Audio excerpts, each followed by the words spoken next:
What's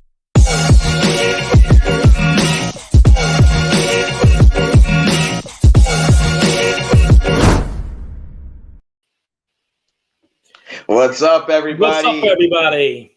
Go ahead, Welcome back. We are Contradictions, the other side, coming at you with another episode. We got myself, Glennon.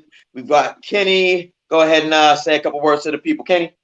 Well, first of all, we're definitely going to have to get out that it's on YouTube because Facebook, we got a strike. So I got to look into it. But yeah, they've already kind of kiboshed us for the time being. So we'll have to see what what happens from that. That might have been the old Joe Biden, what they say? The Bernie Sanders, or if he can't get on, nobody can get on.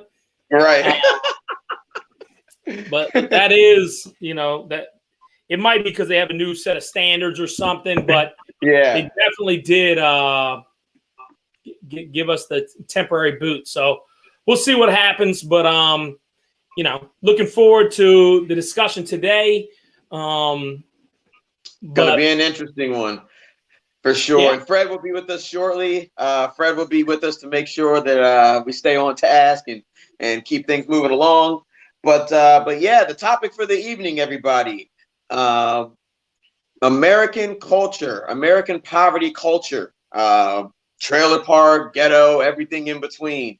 It's going to be a spicy one, and I personally am going to keep it spicy. I mean, we like to formulate opinions that are based around fact, and I've got a bunch of facts here, but I'm going to try too much not to really look. I mean, I'm going to state a few facts, but I'm going to try to give some real life examples of things, and we're going to keep it funky here. So the reason why I'm saying that is because some of the things that we're going to discuss this evening that are on the topic may be triggering to some. So if you're easily triggered, this probably isn't the discussion for you, but we are going to have to discuss what I like to call some uncomfortable truths. And obviously we'd like to get your comments. So, go ahead and feel free to comment. We'd love to answer them live while we're here as well too, and get the discussion cracking, man. Let's do it. Yeah, for sure. Be sure to shoot out whatever comments you might have.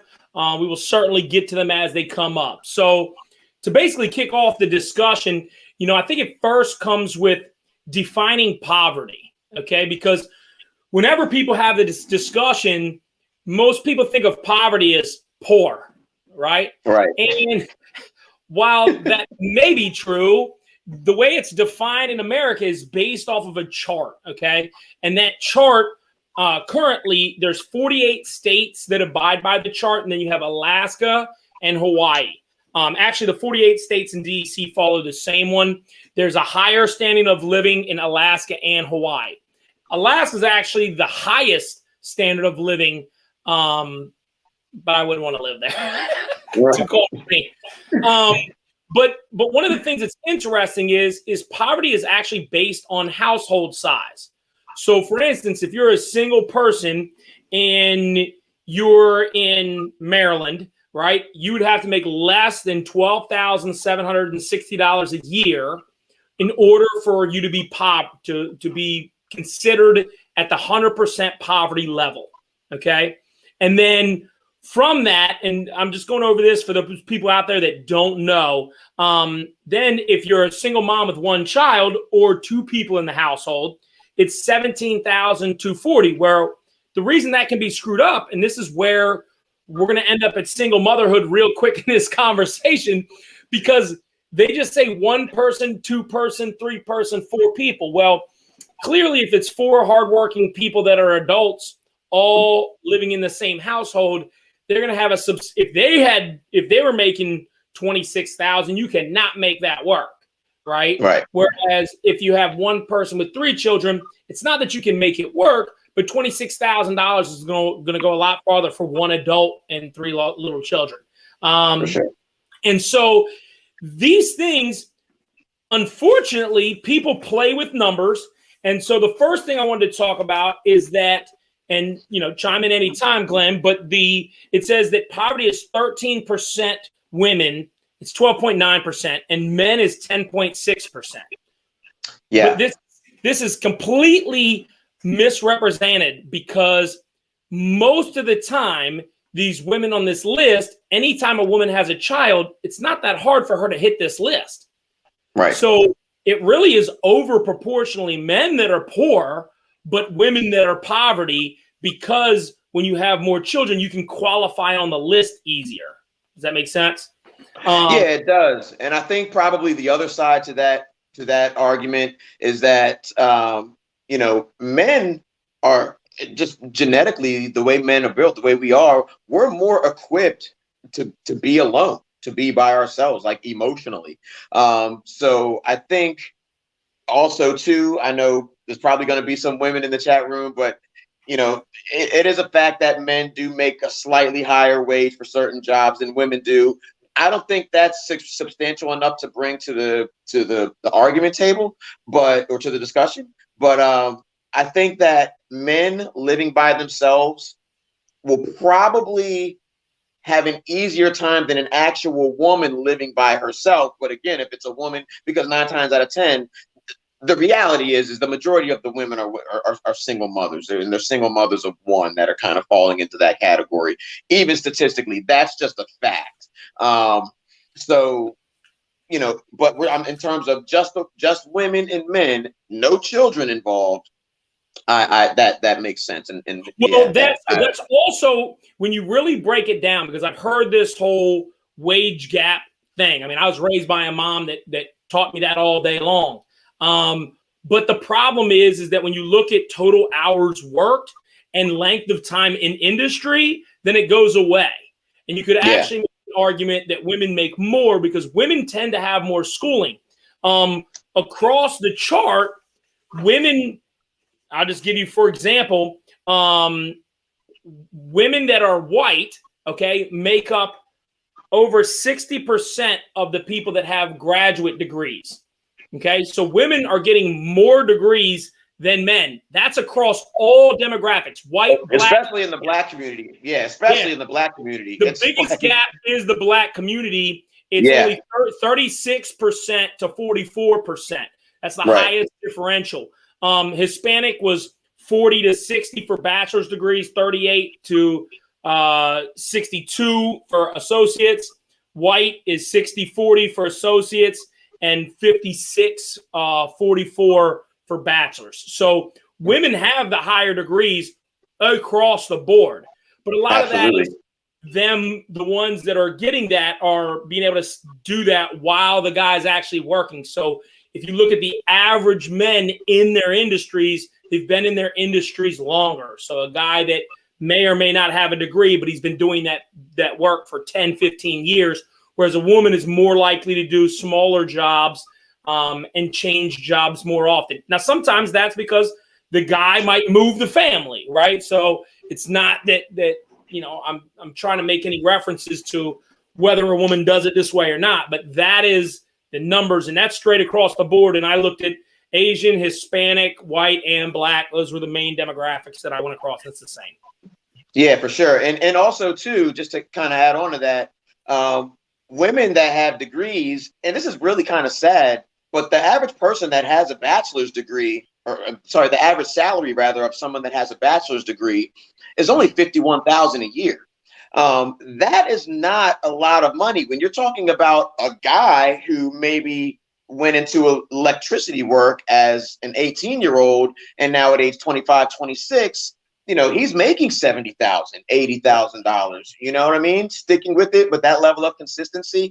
And so I think it's also funny too, and it kind of goes into some of the, because I really want to talk about like the psychology now that we have sort of given each other a baseline for what poverty is all across the board, men and women.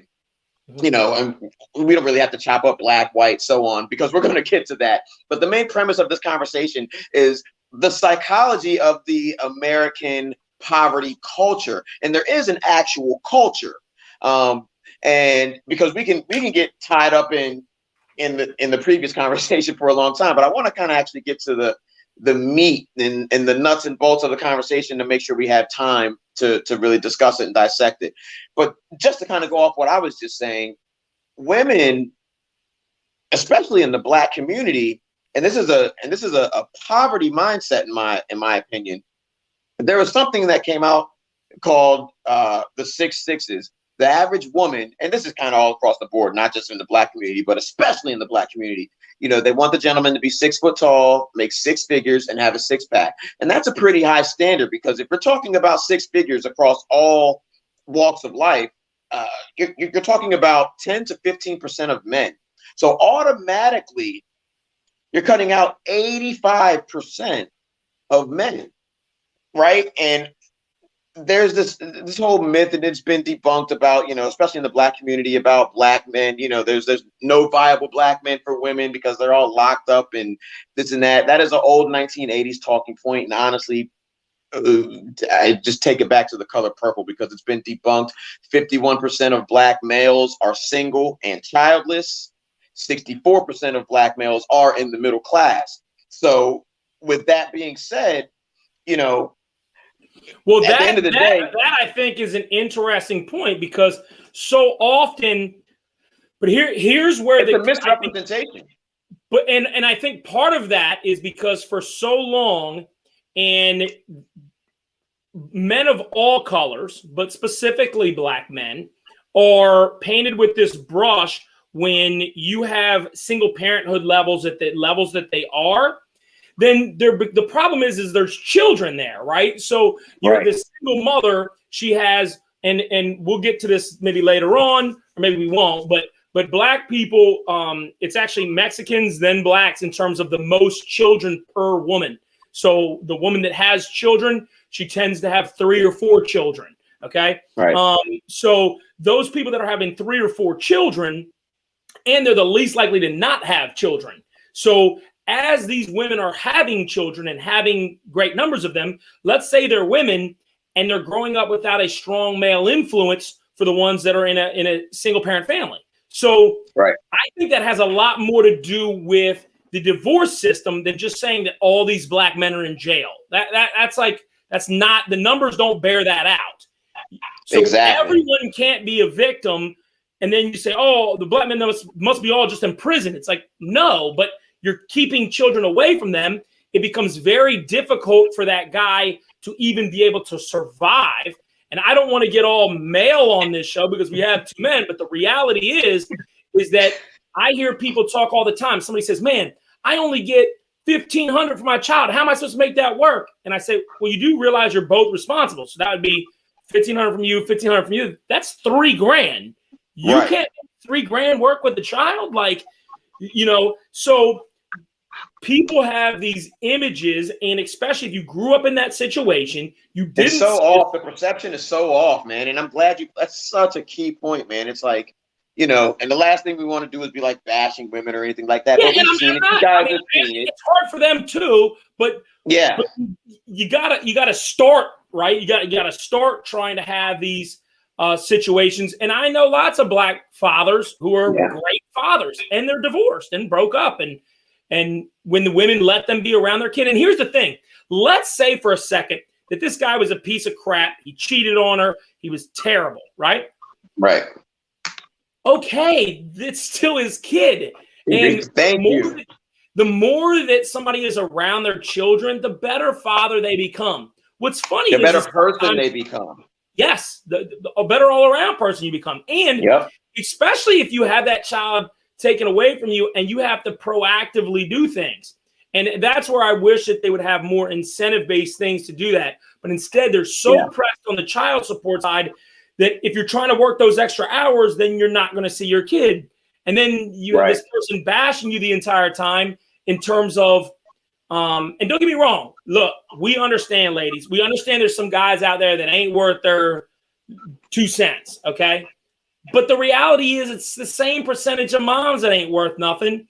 But in every community across the board, and we talked about this off camera a couple of weeks ago, you could have a mom who's done everything wrong, and everyone is going to put their arms around and say, hey, at some point you get yourself right, you should be able to be a part of your child's life. But we don't do that. And specifically in songs for dads. I can't speak for every song, but because I listen to rap music, happens all the time. I mean, you talk about your crack mom as if she's a victim of some system that you're trying to help. but your daddy, he could go die because you never even knew him. Right. And nobody you know, put a gun to the crack mom's head and forced her to smoke crack. Right. You know what I mean? So accountability has to be there. And I'm glad you brought that up. It's in the music. It's in everything. And we talk about politics a lot on the show because, I mean, let's be honest, we're more so a political show. Mm-hmm. But at the end of the day, you know, we want to give it some context. And so we do episodes like this to sort of bring everything to reality because everybody's so focused on the local government, the state government, the federal government. And at the end of the day, real change starts in the household. It starts with the family. It starts with a mindset and a culture. So that's why we're actually having this episode. And in perfect segue, he brought up rap music. And guys, there's got to be some level of accountability here, just like we talked about the crack mom and not having a gun to her head to smoke crack. Well, let's be honest. There's been a narrative push in the Black community where, I mean, for example, in the 90s, a rapper named MC Lyte put out a song called I Want a Roughneck, right? And so you actually have women really saying that they wanted a roughneck or a thug or somebody that really wasn't going anywhere in life.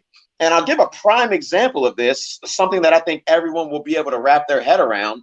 Back in the 90s, there was an artist named Peppa from the group Salt and Pepper. And Peppa actually had an opportunity to be with Will Smith, the actor, the A-lister. And she chose to not be with Will Smith. And she literally said, quote, I want a thug. So she got with Tretch. She married Tretch from the rap group Naughty by Nature. Hip hop, hooray, ho! Tretch, by the way, is short for treacherous. And she got exactly that, a thug. Fast forward to 2020, they are now divorced.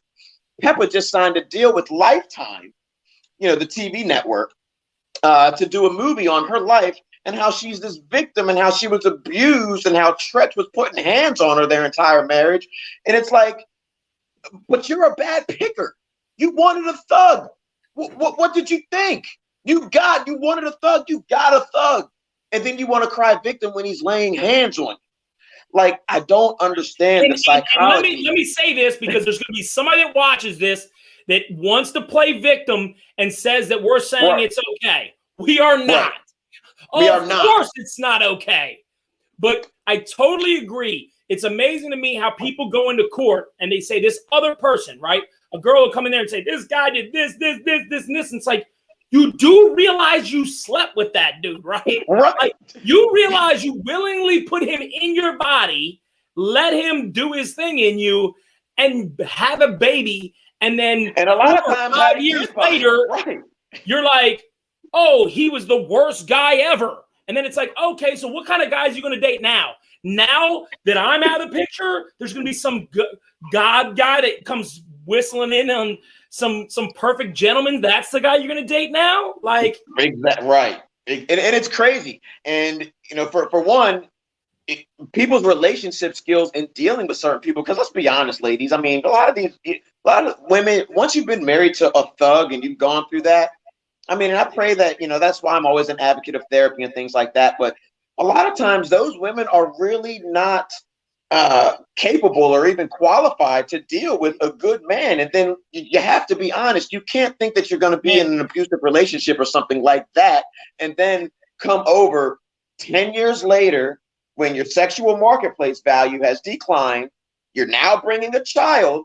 And a lot of times, for a lot of men, there's really no upside to being a stepdad sometimes. I mean, they got to deal with you and how you want to discipline your child, or they got to get approval from you for certain things. I mean, and that's not all cases. I'm a stepfather. I love it. And sometimes it can also be difficult because you hear the story, and being a man, we might say, he's not totally wrong. Right. In deep trouble. But I think you brought up a great point that hopefully if people, you know, as this show catches on and more people watch, this is some real knowledge. So pay very close attention, male or female, to what I'm about to say. And it's kind of segueing off what Glenn just said. When you have bad taste in somebody, when you've dated somebody that was a toxic person, if you don't do anything about that, you are just going to replace that toxic person with somebody else that's toxic. most of the time, because all you are who you attract are still your weaknesses. And then the thing is that when you're with somebody and you're thinking you can fix them, and then it doesn't work, you just find a new fixer-upper. The problem is that you have to take a look in your mirror and say, hey, look, this person, okay, they were toxic. I get it. Why did I, and I went through this, with my mentor the other day, why am I ending up with this type of person? And then I have to say, hey, look, I have to have a sit down talk with this person who I'm with now and say, hey, I love you, but in order for my relationship to work, I need my relationship to be like this, because I've done my relationship like that and I know where that goes, and that's not good for me. And then you both have to make that move forward. But far too often in that situation, it becomes so hard for these two people to just get along for the children. And then now you have people being raised, coming full circle to what we were talking about, with a woman with no guy to look up to, right? So she goes, oh, who's the guy? She's, as crazy as this sounds, when the mom's watching TV saying this guy looks good or that guy looks good, that's what she starts thinking. She doesn't see real people. Then she sees rap videos. She sees country videos, whatever she sees, right?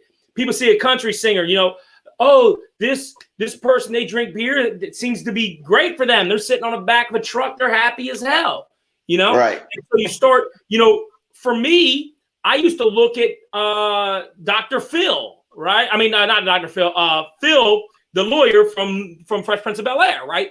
Yeah. That's how I want to be as a dad, right? Because I didn't have that, And so I would watch that, or Danny Tanner and the people from Full House. I mean, as silly as that sounds, when you don't have any reference, you're just going to find somebody and go, oh, okay, this person looks like it. And then you're going to go. But Kenny, that's an interesting point too, because honestly, I think that's kind of normal. I would think that that's kind of natural for somebody, especially a boy that's lacking a father in their life, to kind of look to the Danny Tanners or the Carl Winslows or the Huxtables or something like that. But let's be honest, how many kids do you think are in the inner city right now really looking at the Danny Tanners of the world that are missing their father, right? Well, no, because the sad part is those shows don't really exist anymore. Now everything is so treacherous. I mean, everything is so. I mean, what's the top show for people to watch right now that have families in it? I mean, you're watching stuff on Netflix and people are selling drugs, or people are gangsters, or people are this. I mean, the Kardashians are a family on. I mean, think about what that messes with people. They go, as long as I'm not as bad as them, I'm doing well. And it's like, that's not how it works. Well, let's just say for conversation's sake, let's just say that there were today still, some viable shows out there to watch, like when we were growing up. If a black kid in the inner city were to watch those shows, he'd be called. Let's say his friends were over, or let's say somebody else were to find out. Do you think maybe that black kid would be made fun of for looking at Danny Tanner, or maybe not so much like Fresh Prince of Bel-Air, but you know what I'm saying? Oh, you wouldn't say it. I mean, I can say it now because I'm exactly. Older. You wouldn't even say it. You wouldn't even say it. I would have never been at the. I can't say their name, but I would never be at the house that I used to always be at and be like, "Oh man, look! I wish I had a daddy like Danny Tanner." Or look at Phil, man. Sure wish that Phil Banks was my dad. You don't say it, right? It's just as you start putting these things together, and then for me, most of my best friends didn't even have their dad growing up. I mean, if you look at just my block, and just to use some nicknames that people won't know, you got V's family. There's nobody there. X's family, nobody's there. I mean, no dad's there. And so you start to see these different things come up, and it just, you don't even know what to connect to. And then you get a stepdad, and that stepdad. Look, I understand there's some great ones out there, and mine's came a long way. But, during that period of time, he was there for my mom. So, it's very hard to find your footing there. And culturally, it's like, and this will go into kind of our next discussion. you have a poor white culture, which is like the old trailer park type. You have a poor black culture, which ironically, I was probably more a part of that culture than I was the poor white culture. But there's differences there, right? Like in the poor white, if you're in a trailer, you can walk across to the other guy. You can have sweatpants and flip flops on, or barefoot, right? White people love to be barefoot. Right, barefoot, yeah, they don't give a damn. Right? And you go over, about to fall off.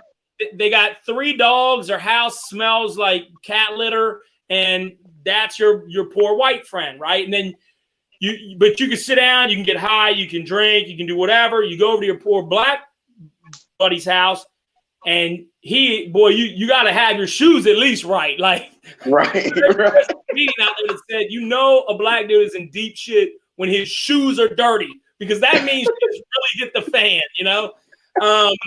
and it's interesting because it's how you manage it. And I think in one area, they manage it by going, we're all in this together. F it. Let's get our minds somewhere else. And then in the other, it's like, well, I'm going to take pride in this one thing. That way I can show that, hey, I'm not like everybody else, which is interesting because then everybody has nice shoes. But, right.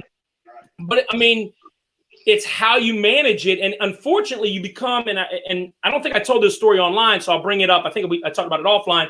But there was a guy that I helped move, and he had the 3 holes in his roof, and he was like a 60-year-old guy. It was a trailer, and having these holes in his trailer, he's like, I'm like, when did you get the hole in there? And he's like, a year ago, like in his roof. And it's like, why do you think that's okay? How did you for a whole year though? Yeah, how did you grow up, and yet you have a couple dogs, which means you're paying those bills? I don't know how you get into this box, and that's the only way you can think. And it's very hard, because then there comes a point where you probably, if you ever go into downtown Baltimore, that kind of stuff, for the people that are there, that usually own the home, is an older person, right? There's like one older person just didn't leave, Yeah. Like you just but almost. I think. Go ahead. But I was going to say, I think a lot of it, just to bring it all full circle, it really does revolve around the father. Not just in the black community, in all communities, the father. And we all know that disproportionately the father is missing out of the black community more so than any other population of people. However, there's a large percentage of Caucasian Americans, of white Americans, that are also missing males in the home. And I think it's definitely dropped. Mm-hmm. Well, and I think a lot of that too, it comes back to accountability. And there's different reasons on both sides for why a man is more so likely to not be in the home in the black community, as opposed to why a man's not likely to be home in the white community. And a lot of times, let's be honest, like it could just be that the man is in the home, that maybe there is a relationship, but the man is just working like to the bone. Like the man travels, for example, or the male could, the man in the house maybe works, those 60-hour weeks, or is always on the road Monday through Friday and only home on the weekends, or, it could be that sort of thing. And I guess if the man is still there and providing, in a sense, that could be a positive thing too, to create a problem where there really is none. For a kid to say, oh, well, my dad's only home on the weekends. That's a first world argument. That's a first world plea. Like your dad's there. He's working, jackass. You know what I mean? You like those Timbs on your feet. You like that heat that's coming out of the vent in your house, but you ain't got holes in your roof. But, on the other hand, if a man is really, and again, a lot of times when men aren't there, it could be because of the women. The relationships just don't work all the time. That's just reality. But then also, if a man does get incarcerated, or if a man does happen to pass away or something like that, from there, what could be done? What could be done to promote or to propagate more males in the home? Because that's where it all starts. So here would be my first recommendation, okay? And I really hope this ends up going viral, because if this part to me is so pivotal. And I've never heard anybody talk about it, but I believe it with every fiber of my being. If you had, I believe in what I call the 20-60-20, okay? And what I'm saying there is that 20% of dads are great. They will do everything for their kids. They will bend over backwards for their kids. They will never give up. They will grind for their kids. Then you have 60% of dads that will go with the flow. So if they're asked to do something, they'll do something. They love their kids. If the opportunity's there, if they have them, it's a great time when they have them. If they don't, they're not going to beat down the door to get them. But if they have them, they're going to be great with them. Then you have 20% straight deadbeats, drug dealers, people. And well, to be honest, drug dealers can be anywhere on this list. So that take that away. But people who are just doing bad things, right? Right. And not seeing their kids. Correct. And not seeing their kids, right? And let's say the same thing for moms. 20% of moms, greatest. They are going to make sure the dad sees them. They're going to make sure they're going to do everything it is. They're about their kids. Kids come first. They're not going to hold any resentment. They're not going to talk bad about that person. They're just the moms that we look at and we're like, wow, you know? Right. Then you have 60% of moms that what'd you say? I said super moms. Yeah, super moms, right? And so then you have the moms who are in the 60% who are good moms. Everybody would say, hey, that person's a good mom. They have their kids. They're very engaged. They're throwing parties for them. They're getting their nails done. They're taking them to sporting events. They're that mom. You always see pictures of them and their family. Great, right? When they don't have their kids, they go do a little bit here and there, whatever. But when they have their kids, they're great. Then 20% of moms, terrible, okay? Terrible, right? Strung out, don't want to be around their kids, give their kids what, don't want them this and that, right? Here's the difference of why we don't see it like that in America. Because moms get custody 83% of the time. Right. So that means that out of the dads, the 60% that are just like, okay, if you want to take them, take them. Now you have those 60 plus the 20. So you have 80% of dads that you don't see. And then the only ones you see are the 20 that are like busting hard tail, right? And then on the mom side, because the 60 have them, they're doing what they should do. And then that 60 plus the 20, now it looks like there's 80% great moms and 20% great dads. But I tell you this, and for all the moms out there that say, nope, not my baby daddy, nope, he only wants child support lower so he can see the kid, or so he can not pay child support, right? He wants to see the kids more so he doesn't pay child support. My first answer to that is, so what? Who cares? Who cares? I don't care why he wants to see his kids. Let him see his kids. What happens is you get better. We didn't birth the child. So as you become you're a dad, you get better and better at it. And just like you get better and better as a mom. So if right now, if there was a public service announcement, like we all get on our phone, bleep, bleep, bleep on our phone, and said, hey, if you're a dad, here's what you're going to get. You're going to get $1,000 a month, tax-free, and you're going to get a free babysitter every other weekend if you come and take your kids. Tomorrow, the whole thing would do a flip. I mean, most of the dads I know would be like, oh, and I don't have to deal with her? Yup, check. You know what I mean? Oh, and that's, all the tax benefits that come along with it, everything like that. Like, yeah, man, I'll figure this thing out, right? Give me my kids and I'll figure this thing out. You're like incentivized even. You know what I mean? Yes. You're incentivized in the right way. Which is why back to this poverty sheet, this guideline chart, right? If a mom has 4 kids and she makes less than $31,000, she can get a bunch of benefits. Yeah. But if she loses her kids, now she's at $1,270. If she's making $30,000, she gets nothing. Nothing. So you don't think we all know $30,000 is not a lot of money, man. I was a single man making $34,000 a year. This was back in 2014, 2015. I was not making a lot of money, and I was renting a room. Like I was renting a room. And that's unfortunately what happens when they tell me. They told me, hey, you got to pay X amount of dollars. I'm like, well, how can I provide her whole life? And then where am I going to stay? Right. And if I get myself a room, how am I going to have my kids come visit me? And these are real issues. Such a total disregard for men, for fathers.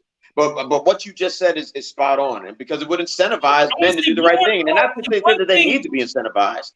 One thing that I want to, and I'm saying this in favor of women, but women, yeah, you're only getting 20 out of all child support. Women only get paid 25% of the child support on average. So they're not even getting the money. So the guy, he's trying to do a lot of times that the people I know have done it, paid it. Then you get behind. Then you're like, man, I'm going to go either sell something under the table. I'm going to work construction on side jobs because you're like, dude, I can't even survive. Right. And I know guys that pay their monthly child support regularly. They got it, right? They're wealthy. They got it. They never see their kids, and they're not deadbeat dads. They're not a deadbeat. But a guy who's 6,000 behind that's always been there every other weekend or whatever he's allowed to, he's a deadbeat. It's crazy. It's crazy. It puts guys in a position where I'm not trying to be a guy that's whining, but this is real stuff. And for communities who we already know, white or black, we are trending in a terrible position. And it's not a coincidence. Absolutely. If you go back and look at the Civil Rights Bill, that's when they slipped all this stuff in there about child support and the welfare system that way. I don't believe it's a coincidence. I'm not saying it's great world order trying to, but that's what happened. And how do we recover from that? First of all, in my opinion, we got to get rid of family court and get back to 50-50 custody. And people have got to learn to make it work. And if you, and there's shitty programs. If you were together, you would figure it out. Like it's crazy. If you were together, you would figure it out. And just like you said, 50-50. Everything should be split. 50-50 custody. You get rid of this whole child support thing because honestly, it's really screwed one way. I mean, fathers just really get no benefit in our legal system here in America. They just really get no benefit. I mean, and I understand it. I mean, like maternally, the child needs to be with the mother, especially in those early years. And I get it. And I don't want to act like, I'm oblivious or aloof to what the reality is there. Like you got not everybody gets divorced when your child's 1 month old. You know what I mean? Like that's a smaller percentage of divorces when the child's 1. Breastfeeding. Right. Once you get past that, kids are actually very, very resilient. I'm not saying it's ideal, but you're going through a divorce anyways. That's not ideal. Right. So the more you can keep them involved and not vilify the other one, then your kids get to see like, oh, okay, this is my mom, this is my dad. And you know what? From time to time, when you're in a relationship where I'm here with the kids and you're there with the kids and we're not co-parenting, but the kids are going back and forth, there's going to be time to time that I slip and say, your mother, and there's going to be times where their mother's like, your father's a blah, blah. But if they know me and if they know their mom, then the kids will just roll with the tides, just like you would in a married household. I'm sure you've been married a long time. There's probably times where you're like, what the, babe, gosh, damn. And she's probably like, you motherfucker. You know what I mean? It happens. And the kids hear it. And the kids are right there. Like, let's just be real. Right? We want to keep it real. Families argue. Sorry, everybody People out argue. there. Yep. People argue. It ain't perfect. And sometimes no matter how much money you got or anything. Sometimes you say things you shouldn't. That's just how it goes. But if people know those, it's when you don't know. And then how does that dad ever come back in the picture years later? I mean, then the kid hates him at that point. It's not like if your mom's estranged, because when your mom comes back, everybody's like, man, you should talk to her. I mean, I'm telling you, and a lot of times when that happens, the kid only gets, because they're with the mom 100% of the time, a lot of times the mom is purposefully withholding the kids from the father, and the father is actively attempting for years, even a decade, to be in the child's life, and the kid only gets that one skewed version, and I'm sorry, it's skewed. The mother is always going to paint themselves as the angel and the victim, always. I've never seen it to where the mom's like, oh, well, he's over here trying to be in your life, and he's paying his child support. He's a little late, but like, no mom ever in the history of America has ever said that. It just hasn't happened. And it's really sad because, like Kenny said, the child gets this skewed vision or this, really distorted viewpoint of who their father is, the effort that was made, how much the father loves them and wants to be in their life, and they're only getting one side of it. So it really is unfortunate. And there has to be some accountability. There has to be some accountability, because what's actually starting to happen today, and there was a poll done where they asked black men, if they would like to be with black women, and 82% said yes. So there's this myth black women believe that black men don't like them, or that, like they're not attracted. Most people kind of by default want to be with, like black people want to be with black people, Indian people want to be with Indian people, typically by default. So we have 30%. Well, I'll even go up one more on that, Glenn, and say that people want to be with who they're around the most. Right? Because if you're typically around white women 80% of the time, you're most likely going to be with a white woman.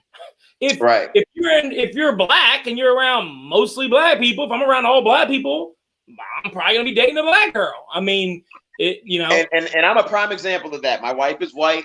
I was around a lot of white people in general, a lot of black people as well too, but that's a whole different conversation. I actually was talking to my 14-year-old son about it, who is mixed but looks black. He's got dreads, and he will be treated like a black person in society. He's pretty dark, and his girlfriend's white.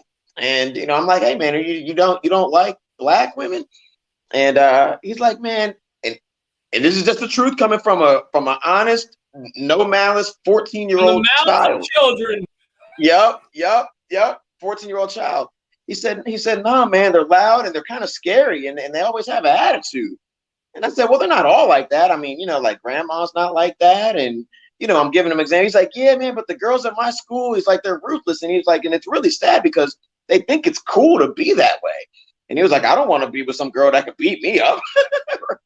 And we joke about it, but I find him saying a lot of the same things that I was saying when I was a kid. And that is a culture thing, and that has to be addressed. There has to be some sort of accountability. And on top of that, a lot of these black women want thugs anyway.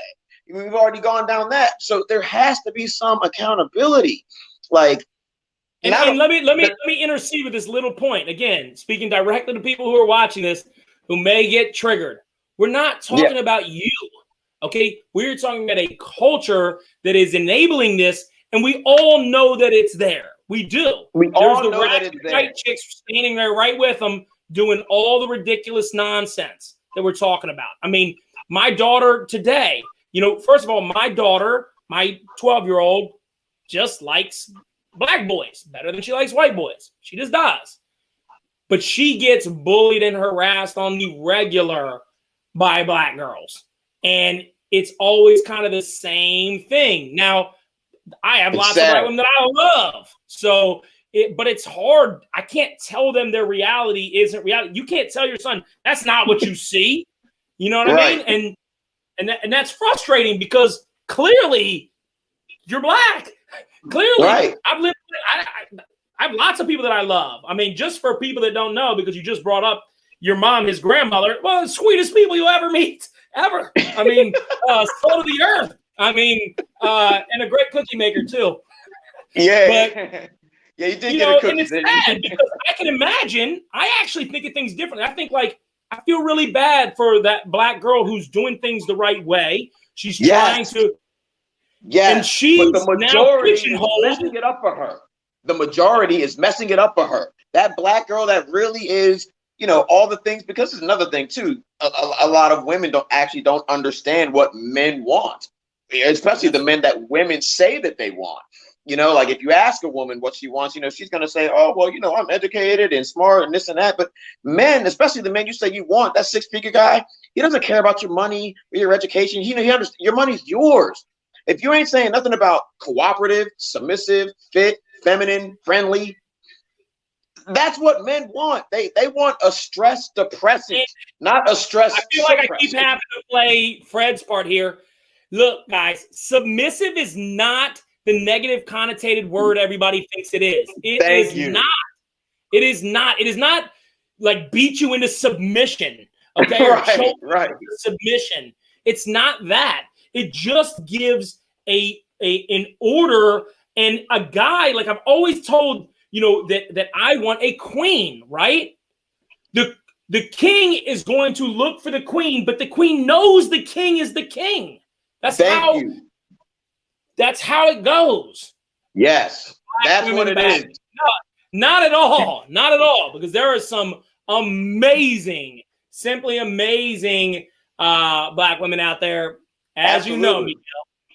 Absolutely. But there's got to be some accountability because at the end of the day, and I didn't even get to the main point. And here's the problem, is that they have amplified the sexual nature of young girls. Let's just call it what it is. And they've done it. Yes, they did it back in the day, but now it's even more and more and more. And there's no dad in the homes to tell these girls no. And the mom can't tell them no because she's wearing the same shit. I mean, I'm not going to put this person on blast because this is one of my best friends in Georgia, but she's picking out a daughter. Her daughter's like picking out this outfit. I'm like, oh, hell no. Like, hell no. She's like, nah, it's no big. No. Like, I know what we think. They don't understand.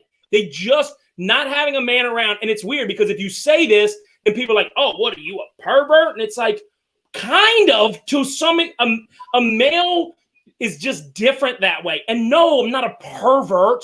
But yes, you do think about these things. And a guy that says he doesn't is actually the pervert because he's lying.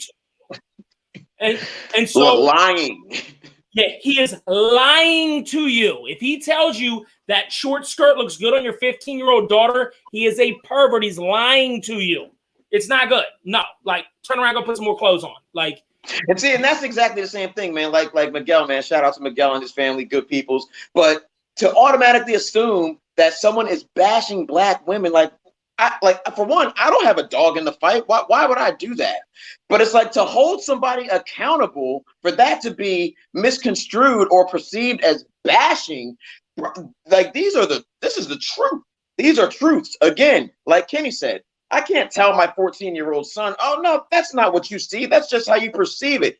Like, no, that's why, I mean, let's be honest. Who do you see who's always like the head of HR for a lot of companies? Who's always working in HR, or like who's always like working at the NBA in these like gatekeeper roles? It's usually Black women.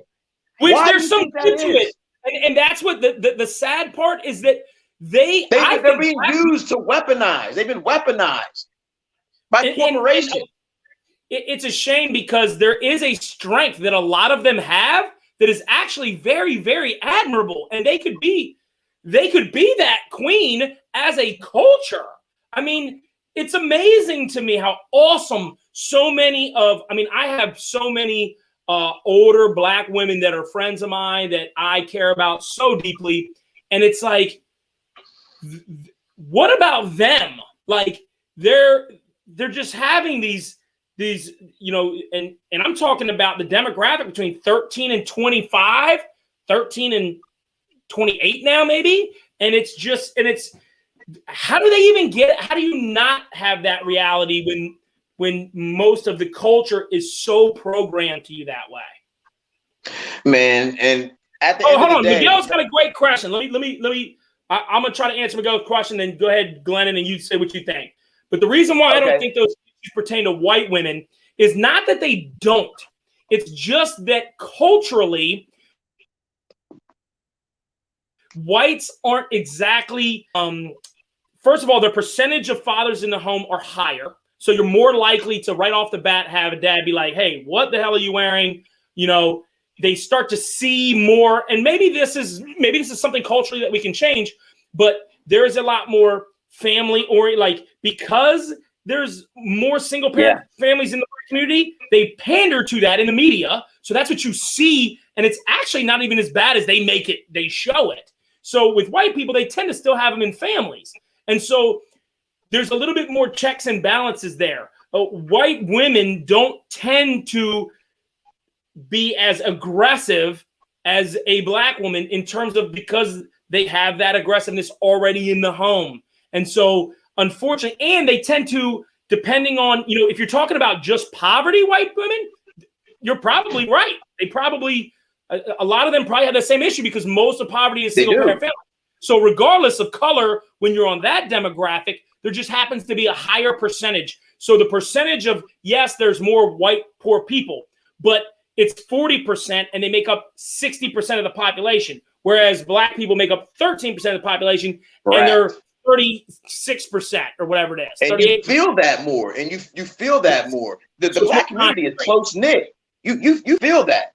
You feel. Look, for one, I don't want to talk about any of my personal experiences because it's anecdotal. But I try to stay to the majority.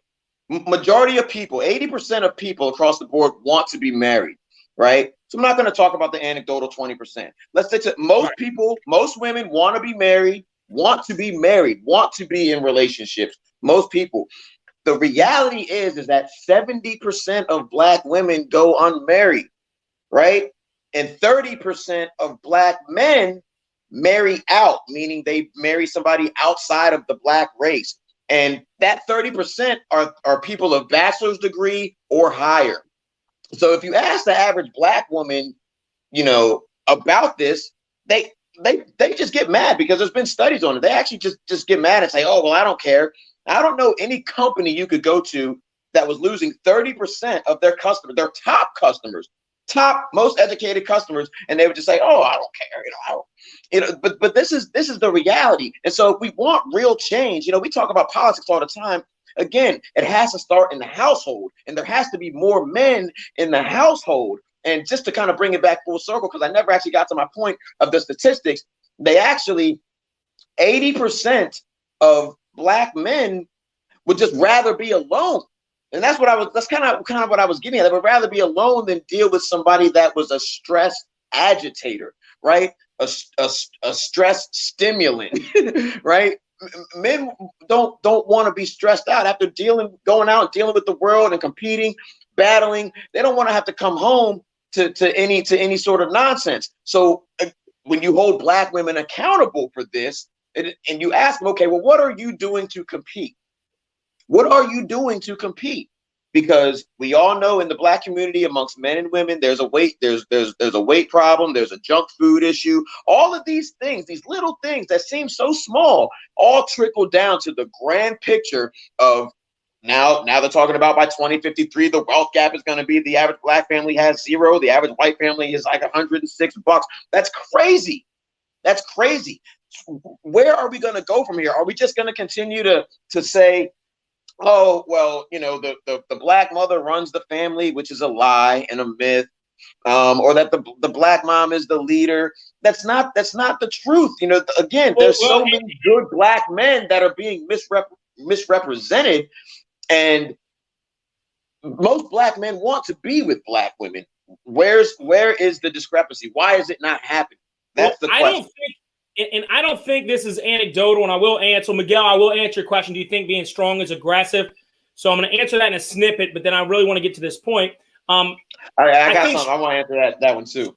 Strong can be aggressive, but I don't think we're not talking about. There are powerful, strong, black, sexy women who are confident and educated. That's not scary to me. Okay, I was raised by an alpha female. And just really quick, but also to add to that, we have this group of women that also, under the guise of being sassy, have bad attitudes. And I don't know what would make women think that men just have to sit around and put up with the attitudes. And now we have more and more men speaking out about this. And it's just women will always try to twist it and say, you just have a problem with a strong woman. It's like, no, I don't. No, man, that's not it. To be a strong woman, but it's got to, sometimes it's overblown. Now, I think some of it, which is a longer story for another day, but it's some insecurities that if you actually got some help, those people would probably ease back just a hair and be amazing people. But correct. I don't think this is one of the things, back that layer. And not everybody. This is one of the things that me and Glenn have been on the same page for a while. So I'm going to throw one really wrinkle into the thing. I don't think it's a coincidence that you have an organization, Black Lives Matter. We're talking about the organization, not the movement. The organization, as opposed to having, 3 strong black men and 3 strong black women talking about how they could build families in the No, it was actually 3 women that have no family. 3 women No that family will at not all. now I'm not bashing them because they're homosexual. But they don't want families. And one of their keys was to break up the patriarchal family. That has not been a success story. Why would you double down on that? And so that goes back. Then everybody galvanized to this movement. And it's like you're galvanizing because you want Black women to be the leader of your movement. Is that really going to be? And not that they can't be. There's great women that could be leaders of the movement. But if you're trying to fix what is one of the unarguable Societal and issues, systemic problems. We're trying to fix societal and systemic problems, and women just can't do it alone. There has to the woman has to support the man. Whatever. Yes, the woman has to support the man, and that's the only way we're going to see real progress. And when you go on the BLM website, well, they've actually changed it recently, but before there was nothing about the nuclear family. They got a lot of flack, so they've added it in. There's like 2 sentences, but it's really there's no substance really behind it. They're not promoting the nuclear family. It starts with God or the universe, whatever you believe in, then man, woman, and child, and that's how you really get things done. And since the late 60s, early 70s, there's actually been a concerted effort to break up the Black family, and it's worked. It's really worked. And they've done it to the white family too, but not as concentrated. And it's only been the poor. Yeah. Nowhere near as concentrated, but absolutely. Because it trickles down, because you have the poor whites also, kind of gravitate really to the Black culture, to be honest with you. And then the whole thing trickles down and it comes around full circle. Kind of like the heroin pandemic, when nobody cared about it, when there was a lot of Black people really ODing. Once little Johnny from lower middle class suburbs started doing it. Now here we are today, and everybody knows what heroin is, and there's like whole classes on it in middle school. So, yeah, absolutely. Yeah. So, but hey, look, we appreciate Miguel you checking in. For sure. We have these discussions. At the end of the day, we all want and again today, even though it trickled into Black white, it really is more about this lower class, because these people in poverty, it's not like the white women there are people that I'm dying to marry, right? I mean, those people are going unmarried too, like for sure. And they have attitudes, and a lot of them. It's nowhere near as close to the rate of Black women. That's the only thing. Like, you're exactly right. The numbers are off. 70% of Black women, and then poor white women, it's like 38%. It's like not. It's very. It's skewed. It's actually really close. And white men get class. suckered. Impregnate you a trailer woman, you're stuck with a trailer woman. Well, and then also too, the other part of that, and I think poor women, Black and white, are very much aware of this. Having a child affords you benefits, and there's a lot of women that really have nothing on their own, that purposefully get pregnant, have no intentions of being with the guy, just so that they can get on Section 8, just so they can get the food stamps, and they get the other subsidies that come along with it, the Medicaid and everything else. That's a residual issue. That's because they saw their mom have this life, and they saw. So this is almost 2 generations deep now. This if you look at, well, it depends what I don't know. I gotta Google what generation, but you're talking about 5 decades where this thing is just tumbled downhill. So you go 70s to 90s to now is basically 3 different generations of 20-year-olds having babies. And correct. So this is why it's multiplying, and it's a bad. And then spot. Also too, society has made it easy to have a child out of wedlock. There was a point in time where the woman was shamed for and there's a reason why they say marry before you carry, because the odds of you staying together and being married almost triple. So marriage is at an all-time low. Divorce rates are at an all-time high. That's another thing. It's so easy to get a divorce now. And society has made it okay. It used to be a shameful thing if your marriage broke up. People were trying extra hard. My parents are married. They're 45 years married. High school sweethearts. That was common, like back then. you hardly hear about it now. And when you do hear about it, people are like, oh my God, 45 years, like they're ready to flip out of their chairs. Don't you want to sleep with somebody else?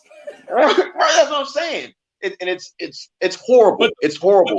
So, you know, and I gotta, and sometimes I feel like, right, and sometimes I feel like, you know, I gotta be the bad guy for saying it. Yeah. This goes to the over sexualization of the nation as well. I mean, when you can have abortions, I mean, willy-nilly, and most of the time, unfortunately, it's not unfortunate. I guess it's fortunately, but the whole situation is unfortunate. It's not a matter of somebody having an abortion because they got raped. It's somebody that starts to use it as birth control, and then you're having sex so early in the relationship. And, you know, and I'm not trying to say I'm a saint in this area. I'm just saying that these are issues when you're surrounded with this idea that everything is over sexualized.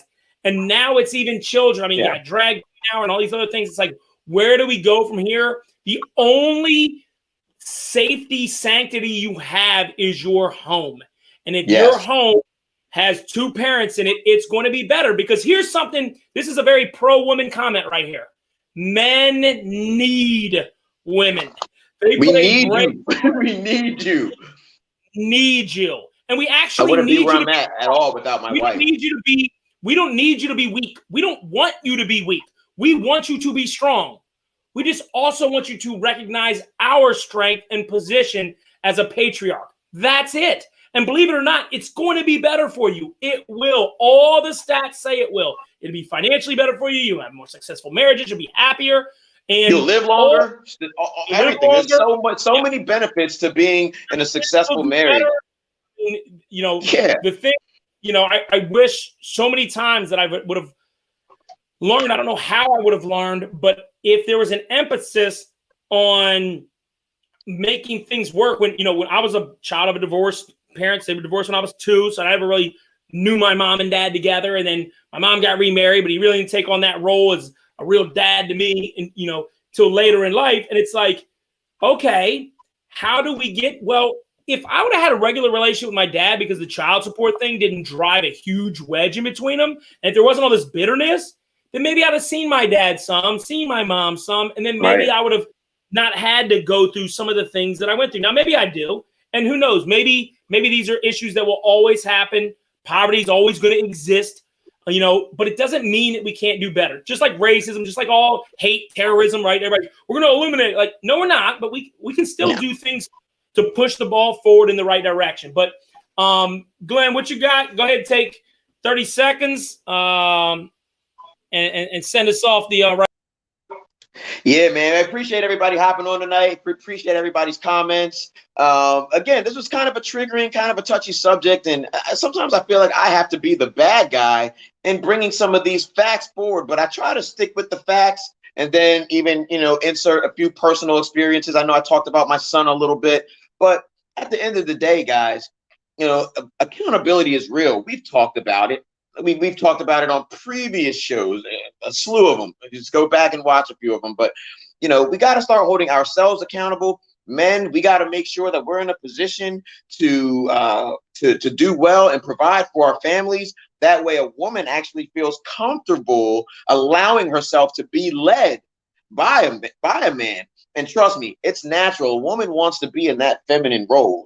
She naturally wants to be led. So, in the Black community, this whole narrative that has been pushed that the Black woman is the center and it's a matriarch, it wasn't that way. There was always a big daddy, as well as a big mama, but a lot of times a big daddy passed away.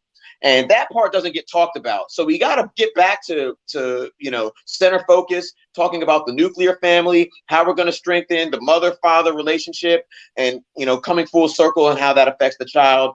And that's how we're going to be able to, close the wealth gap. That's how we're going to be able to move forward generationally in terms of, financially, ownership, pride in ownership. And, people, talk about gentrification and things like that. How do you get rid of that? The nuclear family. How do you get rid of all these negatives that are going on right now in the poor community, Black, white, and in between? The nuclear family. Combined resources, mom, dad, combined resources, you're going to live longer. There's so many benefits that come with having a successful marriage. So with that, I'm going to send you guys off. Thanks again for listening tonight. We will be back Sunday evening. And Kenny. All right. And the last thing that I got for you guys is, look, I really want people to understand. I was raised by a single mom. Then she got married to my stepfather. She's a strong woman, very strong. And there's nothing wrong with being a strong woman. It really is about both people showing humility. And that strength comes from that humility. You can, you want to be educated. You should be strong and smart. And there's nothing wrong with any of those things. They're all wonderful things and will probably help your relationship, because no guy wants some little submissive girl, because then when he's gone, she's going to be submissive to somebody else. So you want somebody to be strong and stand tall. But it doesn't mean that you don't show humility and allow to be guided in certain directions. And that comes with great responsibility. And that responsibility needs to be taken for the guys out there. For the guys, we've got to do better. We've got to set a standard worthy of a woman who's strong to want us. And so it has to work both ways. I am grateful that we were able to have this show today. I know that it probably is going to edge some people the wrong way. If it doesn't apply to you, it doesn't apply to you. But we are staying true to the facts of the statistics that are out there, that these things can help lift people up. And that's what we're trying to do. So we appreciate you guys checking us out tonight. Don't forget, share, subscribe, like the page. And I'm sure Fred will be back on Sunday. And we're going to be here this Sunday at 9 p.m. Eastern time. And it's at 8 Central. And then in 2 weeks, and we'll remind you, but the Super Bowl, so we're going to have we're going to have the show on Saturday. So thanks, everybody. We appreciate you checking us out. We appreciate all the comments, and have a good one. We out.